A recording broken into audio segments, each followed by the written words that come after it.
Right then guys, this video is going to be on right turnings. Now we've got two types of right turning. We've got minor to major and major to minor. Now what does that mean to you? It means coming out from a side street onto a main road and going from a main road onto a side street as well. Now it's got to be done in a particular order. So you're going to see on the second video the kind of positioning we're looking for. I'm going to do a verbal description as well, just to show you exactly what the kind of things we need to do and approach. But like we did on the left turnings, it's going to be four things: mirrors, signal, brake and gear.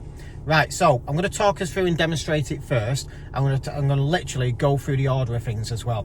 Now the left turnings, what we did is we followed the curve to the left on the left bends, and whatever shape that curve is, that's the shape we follow. About 1 or 2 grids away from the curve is a perfect position. Now the right turnings, the white line in the centre, or where the white line would be, that's where we're going to actually position ourselves. Now we can use the side mirrors to see the positioning. Now I've also got these small circular mirrors, which I will go through in another video for you and show you what these things can do. Now in the small circular mirrors, as well as the big mirrors, we can see where the centre line is, and we can position our right wheels right next to them, literally touching them, inches away from them, but not on them or over them if you can please, because then you're going into someone else's space. Right, so I'm going to do a quick talk through, and we're going to do the right turnings now. I've got a minor to a major coming out of a side road onto a main road at the bottom. And remember what I've taught you guys, if there's no signs and no markings, it will be 30 miles an hour unless otherwise stated, okay? Right, so I'm going to talk everything through step by step. Now remember, this talk through is what you can do on test day. Talk yourself through your test. Talk yourself into a pass, and this is the best way to do it. Now I know people might think, oh, he's going to think I'm a bit of a nutter for talking out loud. I've taught this way for over 10 years now, and it gets you guys straight through a test. And this examiner, you're only going to see him once, right? So you're going to see him once. He knows you taught because you're one of my clients, but it's a way of doing it as well. It's not what you say on a test, it's what you do. You can bloody sing if you want, right? But at the end of the day, make sure you taught yourself into it. So I'm going to talk it through, and you're going to watch it on the external video as well. So clutch down into first gear, foot on the gas pedal ready. I'm looking at my side mirror. I can see it's clear to go. So I'll do a quick all-round check. Left blind spot to right blind spot. I'm going to put my signal on as well. A little bit of gas up to the biting point, and just double checking over my shoulder as I pull out as well. Once I get up to about 10, into gear 2, which I will go through in a further video on gear changing. Now, turning right, I'm going to check the inside mirror to see who's behind and how close, and the right door mirror to see who's at the side of us. Then I've got to put the signal on, positioning next to the line in the centre of the road. I'm doing some light braking. I'm going into gear 1 as I roll up to the junction. I'm looking once and twice. Now I've got some parked cars both sides here, so I'm going to creep out incredibly slow, and just keep checking. Yep, it's nice and clear. Then I can progress a little bit faster. Once I'm around the corner, always check your mirror to see what's behind you and how close. I'm going to go into gear 3 at 20, and I can see a crossing further down the road. Now it's gone onto a flashing amber. Now flashing amber means I can go if safe to do so. In other words, if to finish crossing. So I'll go through the crossing, different crossings with you on the crossings lesson as well.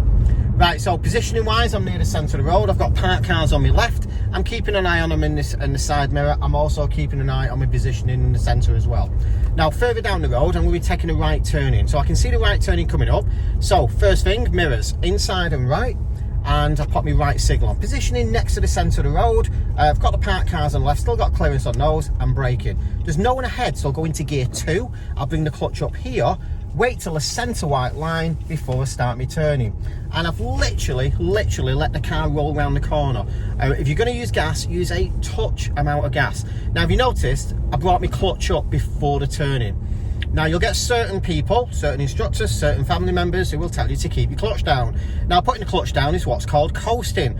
Coasting is little or no control of the vehicle. So there is nothing really slowing you down going around that corner because your clutch is down. So it is a bad thing on a test. It's a bad thing in real life as well, because you're going to have to rely more on the brakes. Now, I literally didn't touch a pedal going around that corner, and the car pulled itself round with the tick over of the engine and a little bit of gas if we need to, because some petrol cars aren't as strong as this diesel one I'm driving today, so it will actually have to take a little bit of gas coming up to it.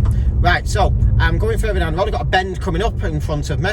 Now I've got the warning triangle on the right there saying it's a sharp bend, so I'll check my mirror, I'll come off my gas, I'm going to do a little bit of braking. I'm going to drop to second gear, bring the clutch up before the bend. Engine braking is slowing you down. I can feed the steering for us to go around, and that just feels easy.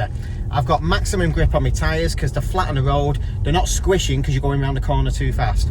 I've got my right turning coming up again. So 4 things: mirrors, signal. Remember positioning at the centre white line. So I'm checking my mirrors, perfect positioning, and light braking. And clutch down into gear 1 because I can't see both ways. I can see a van coming up, but he's got a left signal on, but I'm just going to make sure that he's actually turning left. Get a nice low biting point, leaning forward, checking once, twice, 3 times, even 4 times before I come out.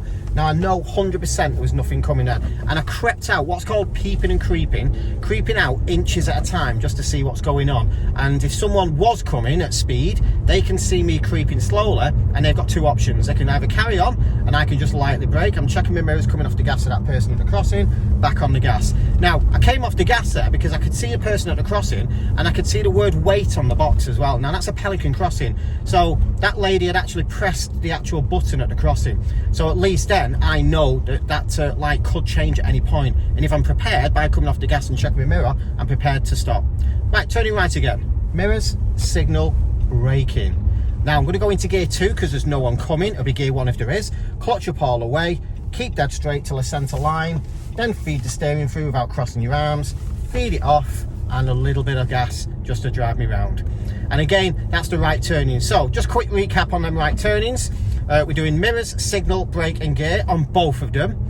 It was gear 1 coming out of a side street if you've got limited view both sides, what's called a closed junction, and going into the junction like I've just done on that previous one I've just done.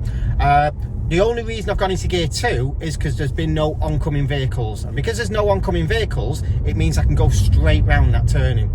If there was a vehicle coming towards me, I'd have to stop next to the centre of the road, also level with the white line of the road you're going into, the centre white line, and that'll be my stop position.